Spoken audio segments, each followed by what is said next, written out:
may ano, hindi gumagawa masyado yung cellphone.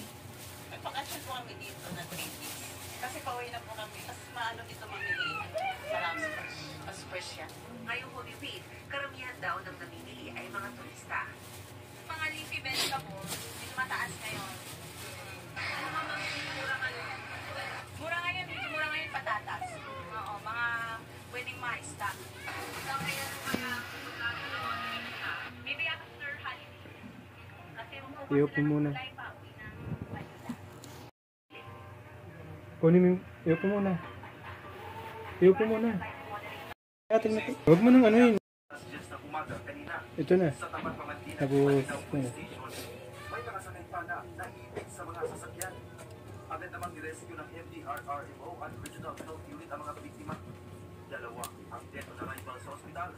pagluto si mama mo ng videoan mo. Para laging bida. Akala ko makakain natin yung rabbit.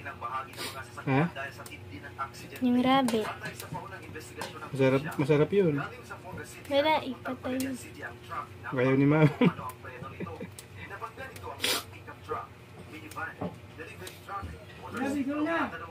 Ang ganyan po magtanggal. Dito lang ha.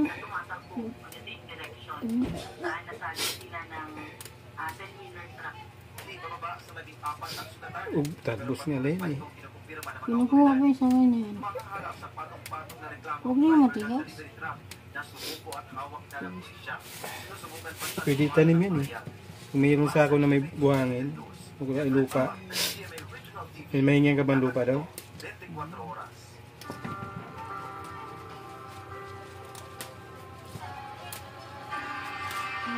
Libo-libong Kristiyano ang sumama sa mga prosesyon ni Biyernes Santo para alalahanin ang sakripisyo ni Jesus Cristo. Yan ang ibang tradisyon ng Holy Week, tinutukan nila. Libo-libong deboto sa lugar Ilocos Norte ang nakilabong sa Mamaya na niya. Yung bawang na lang. halo-halo. Karaniwang merienda tuwing mahal na araw. At kahit mainit, talagang masarap pa rin itong pagsaluhan Halo-halo. tuwing Semana Santa. Para sa GV Integrated News, dadating po ko ng Halo-halo. Alin? Sino halo-halo? Yung ano, ginataang halo-halo. Asan? sa mga bakasyonista sa kanilang pamosok. Hindi, gagawa kami ni mama niya sa ano. Sahod na. Namimiss mo na ba yung ano? Ginitaan?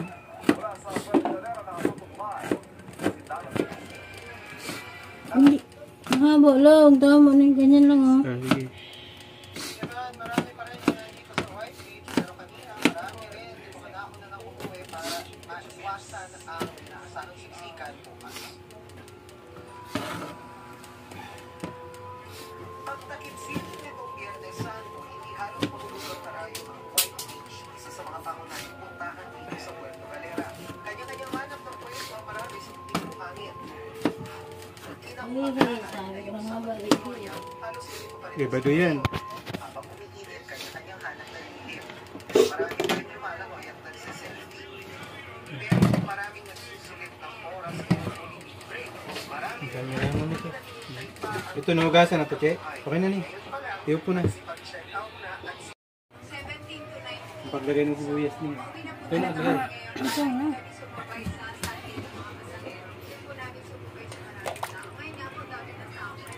What's more masasabi? Meron po sa atin po naman din kami dito. Kaya ako pinakasamaya. Hindi pa nga Okay na po namin ngayon kasi flight namin pa makubukas na. Masyado po kasi crowded at napagsabayan kami. Happy po. Kasama ko yung pamilya ko. Kasama ko yung kasama. na rin ang mga biyahe pabalik ng Batangas.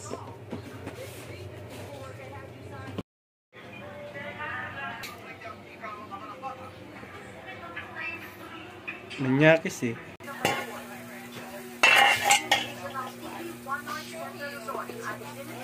Apat lang. Sige. Apritusin mo ni ba?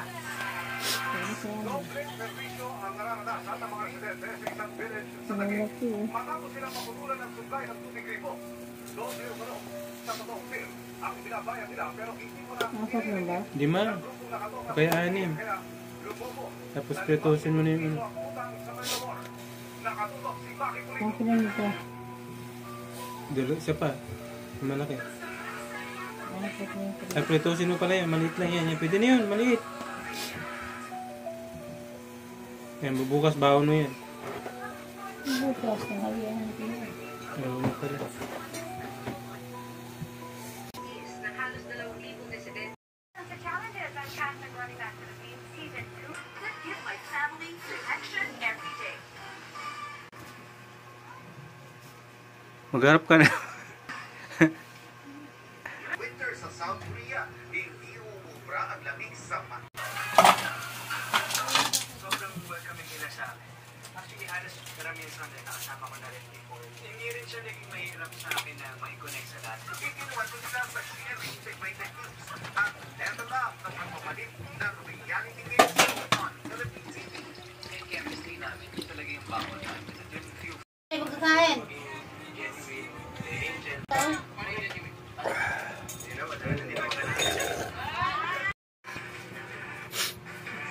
Huwag ka lang, ayun o. Sinasayan ko pala yung puti. Doy, alokin mo muna sila. Kain po.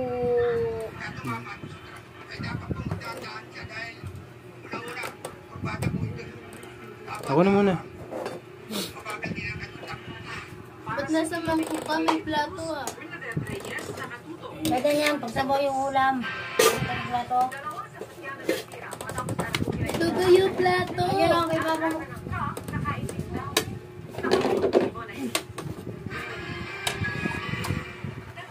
Ay, hindi mo alisin yun dyan. Kakain din ako. Sa Barangay East, Camias, Quezon City, ang kotse ito pasado alas 6 ng umaga.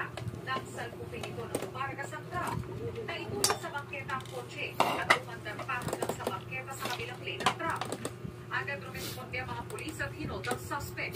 Chinek na nila ang driver ng kotse at nagpatawag ng ambulansya na agad rumisponde sa lugar. Break ka na ni. Nagkakaroon din ang mga karga ng truck at ang kakalas na Ano na? ng nabangkang kotse. Ako na.